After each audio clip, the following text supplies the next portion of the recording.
Well, hello, friends, and welcome to Victory for Today. Thank you for being a part of this conversation. Say, listen, earlier today, I was out in the yard and in our garden, and all of these, look at all of these okras, I picked today. Now, maybe you're from a part of the world that doesn't know from okra, but here in Louisiana where we live, it's like a staple. We expanded our garden this year and have a lot more veggies growing that we didn't last year, so it's been a lot of fun. And as we progressed in this, I came across a little book that I found over at the hardware store, the feed store, whatever you want to call it, and it's the Farmer's Almanac. Can anybody remember the Farmer's Almanac?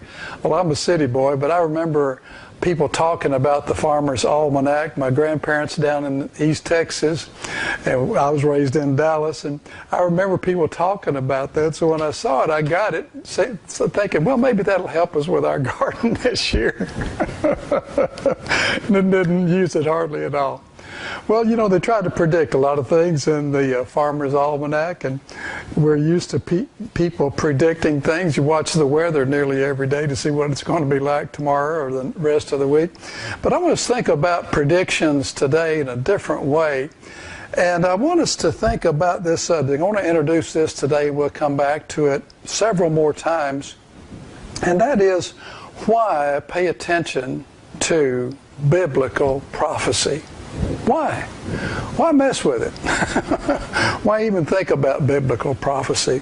And I want to give you some reasons today and maybe next time about why we should pay attention to biblical prophecy. And what I'd like for you to think with me about today is two things. First of all, how much of it there is. Now, this is one of the Bibles that we give away here on Victory for Today. And if you don't have a Bible, you can just go to the website and you'll find a place there to order a Bible, absolutely free, no strings attached, will not put you on a mailing list, I promise. I will not, will not ask you for money ever. This is a gift, and a gift is something that you give without any expectation of return. And so I'd love to give this to you. If you don't have a Bible, wherever you are in the world, I've mailed Bibles just recently to Sri Lanka and to Brazil and to the Philippines. So anywhere you are in the world, including the United States, we'll send you a Bible absolutely free, along with some other things too. But look, I got this to show you today. When the Bible was written, Old and New Testament, when it was written, you know what? A fourth to a third of it was prophetic. That's right. So look, if you take this Bible and you separate it, and that's what I did, I took the pages and divided it. If you took a third of it, that's what it would look like. I mean, that much of the Bible, big old thick book, 1,200 pages, whatever, and that much of it was prophetic when it was written. Now, that's including the Old Testament and the New Testament, and you've got prophecy shot throughout the Word of God, throughout the Bible. You got it in Psalms and the minor and major prophets, of course. And then you've also got it in some of the historic books. Of course, you got things that are going on from the book of Genesis all the way through. And then you get the New Testament. You've got sections of the Gospels where Jesus is speaking prophetically about things that are going to happen. And then you've got whole books like 1st, 2nd Thessalonians that are devoted to it. Revelation, that big book, we may study that in part of this that we're doing now. And of course sections of 1 Peter and other places in the Word of God, New Testament I'm trying to say, where the subject is prophecy. There's just a lot of it. So why study biblical prophecy? Well, there's a lot of it. But that's not a good enough reason. But here's the reason I want you to take away today. Not only is there a lot of it, but 2/3 of it has happened right on time according to the prophets. According to what the Word of God has said, it has come to pass. 2/3 of it already. Okay, now, so why study biblical prophecy? There's a lot of it.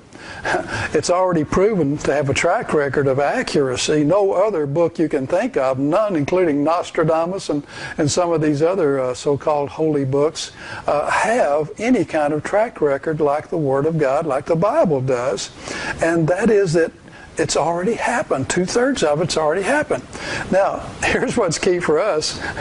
If 2/3 has already happened, that means 1/3 is yet to happen. And I believe that it's going to come about, a lot of it's going to come about in our lifetime. And so that's why we want to study biblical prophecy. There's a lot of it. So far, it's all come to pass just like it says that it will and did. It documents it. You can document it through history where prophecies have come true, have happened just as the Bible has said. And still, we've got about 1/3 of it that is yet to happen. So I think it's worthwhile to study biblical prophecy. Do you? Well, if you do, well, stay tuned and we'll begin to do this. Now, if you're watching on YouTube, go down there in the corner there and subscribe, and that way we'll let you know when we got something new coming up, which is about every week or so that we put another video on. Or you can go to our website. By the way, we have over 100 different sermons and talks on YouTube now. Go to our website, then you go to archives of sermons and talks, and we've got over 300, maybe getting close to 400 there, and all kinds of topics. You can look up whatever topic that you'd like to have or like to study or see what we had to say about it. It's all right there for you, and there's no membership fee or anything like that, promise. And if you need a Bible, let us know, okay? Well, tune in next time, and we'll think some more about why study biblical prophecy. All right? Well, this is Wayne Duncan saying, the good Lord willing, and the saints don't rise. I'll see you right here next time on Victory for Today. God bless you.